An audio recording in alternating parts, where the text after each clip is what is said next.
क्या आपने कभी ऐसा महसूस किया है कि आपके इमोशंस आप पर हावी हो रहे हैं, जैसे कि आप अपने ही जीवन में एक दर्शक बन गए हैं और आपके इमोशंस ही मुख्य किरदार निभा रहे हैं? एक बेकाबू ट्रेन की तरह वो हमें उन रास्तों पर ले जा सकते हैं जहां हम कभी जाना ही नहीं चाहते थे। ये रास्ते अक्सर अनजाने और अनचाहे होते हैं, जो हमें असहज और असुरक्षित महसूस कराते हैं। इमोशंस को मास्टर करने का मतलब उन्हें दबाना नहीं है, बल्कि उन्हें समझना और गाइड करना है। अपनी लाइफ की बागडोर वापस अपने हाथ में लेना है। ये एक कला है जिसे सीखने में समय और धैर्य लगता है। सोचिए, चुनौतीपूर्ण सिचुएशंस में भी कैसे रिस्पॉन्ड करना है, ये चूज करने की फ्रीडम कितनी बड़ी चीज है। ये फ्रीडम हमें एक नई दृष्टि और आत्मविश्वास देती है, जिससे हम किसी भी परिस्थिति का सामना कर सकते हैं। यही इमोशनल इंटेलिजेंस की पावर है और ये आपके बस में है। ये पावर आपको न केवल अपने इमोशंस को समझने में मदद करती है, बल्कि दूसरों के इमोशंस को भी समझने और उनसे बेहतर तरीके से जुड़ने में सक्षम बनाती है। हम अक्सर सुनते हैं कि नॉलेज ही पावर है, लेकिन इमोशनल नॉलेज का क्या? ये नॉलेज हमें अपने और दूसरों के इमोशंस को गहराई से समझने की क्षमता देती है। खुद के इमोशनल लैंडस्केप को समझना उसे इफेक्टिवली नेविगेट करने की दिशा में पहला कदम है।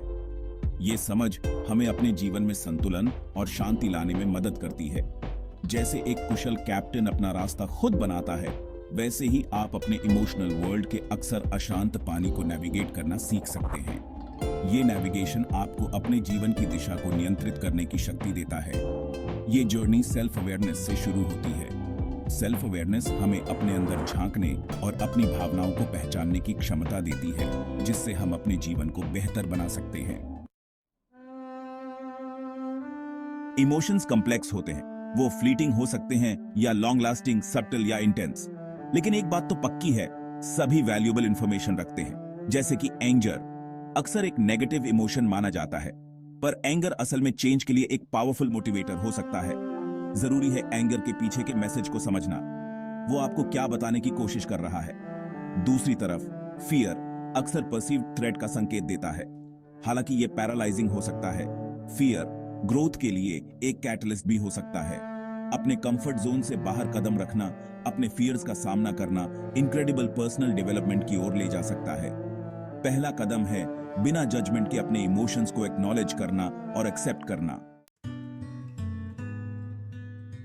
हीट ऑफ द मोमेंट में इंपल्सिवली रिएक्ट करना आसान होता है। जब हम किसी स्ट्रेसफुल सिचुएशन में होते हैं तो हमारी नेचुरल इंस्टिंक्ट होती है तुरंत रिएक्ट करने की, लेकिन इंपल्सिव रिएक्शंस रेयरली ही हमारा बेस्ट होते हैं। अक्सर ये रिएक्शंस हमें बाद में रिग्रेट करने पर मजबूर कर देते हैं। यहां पर the power of the pause काम आती है। पॉज लेना हमें एक मौका देता है सोचने का, समझने का और फिर रिस्पॉन्ड करने का। रिएक्ट करने से पहले एक डीप ब्रेथ लें। ये डीप ब्रेथ आपके माइंड को काम करने में मदद करता है। स्टिमुलस और आपके रिस्पॉन्स के बीच स्पेस क्रिएट करें। ये स्पेस आपको क्लैरिटी और पर्सपेक्टिव देता है। ये सिंपल सी चीज ट्रांसफॉर्मेटिव हो सकती है। ये आपको एक बेहतर वर्जन ऑफ योरसेल्फ बनने में मदद कर सकती है। इस पॉज के दौरान खुद से पूछें, अभी मैं क्या फील कर रहा हूं? ये सवाल आपको अपने इमोशंस को समझने में मदद करेगा। मैं ऐसा क्यों फील कर रहा हूं? ये सवाल आपको आपके फीलिंग्स के रूट कॉज तक पहुंचने में मदद करेगा। बेस्ट कोर्स ऑफ एक्शन क्या है?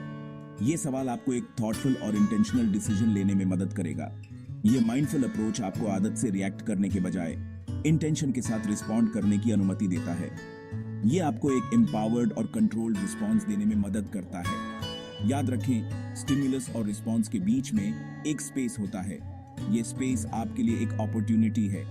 उस स्पेस में अपना रिस्पॉन्स चूज करने की हमारी पावर होती है। ये पावर हमें हमारे एक्शंस के लिए रिस्पॉन्सिबल बनाती है। हमारे रिस्पॉन्स में हमारी ग्रोथ और हमारी फ्रीडम होती है। ये हमें एक बेहतर इंसान बनने का मौका देती है। हमारे थॉट्स का हमारे इमोशंस पर बहुत पावरफुल इन्फ्लुएंस होता है। अगर हम कॉन्स्टेंटली नेगेटिव के बारे में सोचते रहेंगे तो हम नेगेटिव इमोशंस एक्सपीरियंस करने की ज्यादा संभावना रखते हैं। लेकिन क्या होगा अगर हम अपना पर्सपेक्टिव शिफ्ट कर सकें? रीफ्रेमिंग एक पावरफुल टेक्निक है जो हमें चैलेंजेस को ग्रोथ के अपॉर्चुनिटीज के रूप में देखने की अनुमति देती है।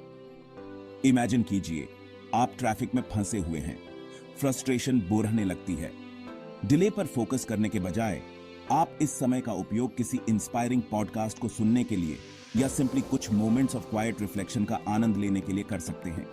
यह रियलिटी को डिनाई करने के बारे में नहीं है, बल्कि किसी भी सिचुएशन के पॉजिटिव एस्पेक्ट्स पर फोकस करना चूज करने के बारे में है। एम्पैथी दूसरों की फीलिंग्स को समझने और शेयर करने की एबिलिटी है। यह किसी और के जूतों में कदम रखने और दुनिया को उनकी नजरों से देखने जैसा है। एम्पैथी न केवल स्ट्रॉन्ग रिलेशनशिप्स बनाने के लिए एसेंशियल है, बल्कि यह हमारे खुद के इमोशंस को रेगुलेट करने में भी हमारी मदद कर सकती है। जब हम समझ सकते हैं कि कोई कहां से आ रहा है, इवन इफ हम उनके पर्सपेक्टिव से सहमत नहीं हैं, तो कंपैशन और अंडरस्टैंडिंग के साथ रिस्पॉन्ड करना आसान हो जाता है। इसका मतलब हर्टफुल बिहेवियर को कंडोन करना नहीं है, बल्कि इसका मतलब है जजमेंट की बजाय काइंडनेस को चूज करना। याद रखें, be kind, for everyone you meet is fighting a hard battle. दयालु बनो, क्योंकि आप जिससे भी मिलते हैं वह एक कठिन लड़ाई लड़ रहा होता है। एम्पैथी हमें दूसरों के साथ गहरे और अधिक मीनिंगफुल कनेक्शंस बनाने में सक्षम बनाती है। यह हमें एक दूसरे के एक्सपीरियंसेस को समझने और अप्रिशिएट करने का मौका देती है। जब हम एम्पैथेटिक होते हैं, हम न केवल दूसरों की मदद करते हैं, बल्कि हम खुद को भी एक बेहतर इंसान बनाते हैं। एम्पैथी हमें हमारी ह्यूमैनिटी की याद दिलाती है और हमें एक दूसरे के साथ जुड़ने का एक पावरफुल टूल देती है। एम्पैथी का प्रैक्टिस करना आसान नहीं है, लेकिन यह एक स्किल है जिसे हम डेवलप कर सकते हैं। यह हमें पेशेंस, लिसनिंग और ओपन माइंडेडनेस सिखाती है। जब हम एम्पैथेटिक होते हैं, हम एक मोर इंक्लूसिव और अंडरस्टैंडिंग सोसाइटी का निर्माण करते हैं। इसलिए अगली बार जब आप किसी से मिलें, तो उनके जूतों में कदम रखने की कोशिश करें और देखें कि दुनिया उनकी नजरों से कैसी दिखती है। यह एक छोटा सा कदम हो सकता है, लेकिन इसका इंपैक्ट बहुत बड़ा हो सकता है। एंगर और रिजेंटमेंट को पकड़े रहना जहर पीने और दूसरे व्यक्ति के मरने की उम्मीद करने जैसा है। फॉरगिवनेस दूसरों के एक्शंस को कंडोन करने के बारे में नहीं है। यह खुद को पास्ट के बर्डन से मुक्त करने के बारे में है। यह एक गिफ्ट है जो आप खुद को देते हैं। किसी ऐसे व्यक्ति को फॉरगिव करना जिसने आपको हर्ट किया है इनक्रेडिबली डिफिकल्ट हो सकता है। यह एक प्रोसेस है जिसमें टाइम और एफर्ट लगता है, लेकिन रिवॉर्ड्स अतुलनीय हैं। जब हम फॉरगिव करते हैं, तो हम खुद को एंगर और रिजेंटमेंट की बेड़ियों से मुक्त कर लेते हैं, जिससे हम पीस और क्लैरिटी के साथ आगे बढ़ सकते हैं। जिंदगी अप्स एंड डाउन से भरी है। चैलेंजेस इनएविटेबल हैं, लेकिन यह चैलेंजेस खुद नहीं हैं जो हमें डिफाइन करते हैं, बल्कि यह कि हम उन पर कैसे रिस्पॉन्ड करते हैं। इमोशनल रेजिलियंस एडवर्सिटी से बाउंस बैक करने, अपने एक्सपीरियंसेस से सीखने और ग्रो करने की एबिलिटी है। इमोशनल रेजिलियंस बनाने में टाइम और प्रैक्टिस लगती है। इसमें हेल्थी कोपिंग मैकेनिज्म्स डेवलप करना, पॉजिटिव रिलेशनशिप्स को नर्चर करना और ग्रोथ माइंडसेट कल्टीवेट करना शामिल है। याद रखें, the oak fought the wind and was broken, the willow bent when it must and survived. Robert Jordan. Oak ने हवा से लड़ाई लड़ी और टूट गया। विलो जब जरूरत हुई तो झुक गया और बच गया। Robert Jordan. जब आप अपने इमोशंस को मास्टर करते हैं, तो आप न केवल अपनी लाइफ को ट्रांसफॉर्म करते हैं, बल्कि अपने आसपास की दुनिया पर भी पॉजिटिव इंपैक्ट डालते हैं। इमोशंस कंटेजियस होते हैं। जब आप कामनेस और कंपैशन के साथ लाइफ को अप्रोच करते हैं, तो आप अपने आसपास के लोगों को भी ऐसा ही करने के लिए इंस्पायर करते हैं। एक ऐसी दुनिया की इमेजिन कीजिए जहां हर कोई अपने इमोशंस के प्रति ज्यादा अवेयर हो, दूसरों के प्रति ज्यादा एम्पैथेटिक हो और एडवर्सिटी के फेस में ज्यादा रेजिलिएंट हो। यह वह दुनिया है जिसे हम क्रिएट कर सकते हैं, एक समय में एक इमोशनली इंटेलिजेंट इंटरैक्शन के साथ। अपनी इमोशंस को मास्टर करना कोई डेस्टिनेशन नहीं है, यह एक जर्नी है, सेल्फ डिस्कवरी और ग्रोथ की लाइफ लॉन्ग परस्यूट है।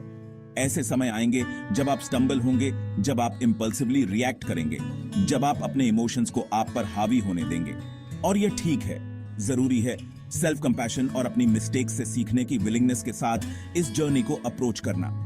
हर दिन प्रैक्टिस करने, ग्रो करने और ग्रेटर इमोशनल इंटेलिजेंस कल्टीवेट करने का एक नया अपॉर्चुनिटी है। याद रखें, the journey of 1000 miles begins with a single step. लाओ त्सु, 1000 मील की यात्रा एक कदम से शुरू होती है। लाओ त्सु। अपने इमोशंस को मास्टर करने की एबिलिटी एक सुपर पावर है। यह आपको लाइफ की कॉम्प्लेक्सिटीज को ग्रेटर ईज के साथ नेविगेट करने, स्ट्रॉन्गर रिलेशनशिप्स बनाने और अपने वैल्यूज के साथ अलाइंड डिसीजंस लेने की अनुमति देता है।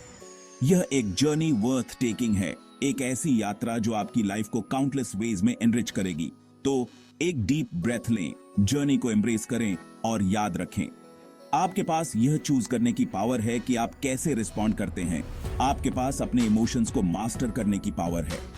आपके पास अपने और अपने आसपास की दुनिया के लिए मोर पीसफुल और फुलफिलिंग लाइफ क्रिएट करने की पावर है।